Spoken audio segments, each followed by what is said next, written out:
யஷ்வந்திகா மணி ஆச்சு, சீக்கிரமா ஸ்கூலுக்கு கிளம்பு. ஓ அதை ஏந்துக்கிறேம்மா, ஏந்துக்கிறேன்.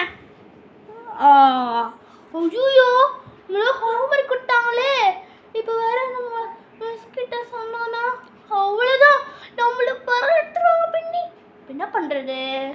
ஐயா இப்போ ஸ்கூல் லீவ் போடுற வேண்டிதான், ஏதாவது சொல்லி ஸ்கூல் லீவ் போட்டுக்கலாம்.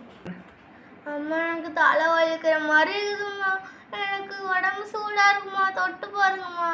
நான் இன்னைக்கு ஸ்கூல் லீவ் போட்டு நாளைக்கு ஸ்கூலுக்கு போகிறேம்மா, ப்ளீஸ்மா. அதெல்லாம் ஒன்றும் வேணாம், மாத்திரை போட்டு ஸ்கூலுக்கு கிளம்பு. அம்மா இந்த தலைவலியோட போனால் எப்படிம்மா கிளாஸில் லெசன் எடுக்கும் போதெல்லாம் கான்சன்ட்ரேட் பண்ண முடியும்? ப்ளீஸ்மா, இன்னைக்கு ஒரே நாள் லீவ் போட்டுக்கிறேம்மா.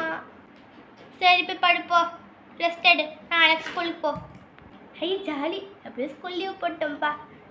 படுத்துட்டு நல்லா ரெஸ்ட் எடுத்துட்டு அப்புறமா ஈவினிங் ஹோம்ஒர்க் பண்ணலாம்.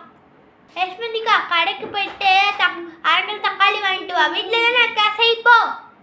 கொடுமா, போய் கடைக்கு போயிட்டு வரேம்மா.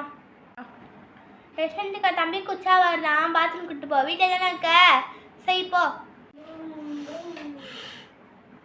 யஷ்வந்திகா மழை வருது, சீக்கிரமா மொட்டை மாடியில் இருக்க துணிலாம் போய் எடுத்துட்டு வந்துடு, வீட்டில் தானே அக்கா, செய்.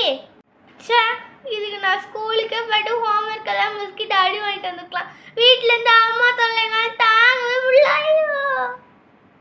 என்கிட்டே வா, நான் உனக்கு அம்மாடி.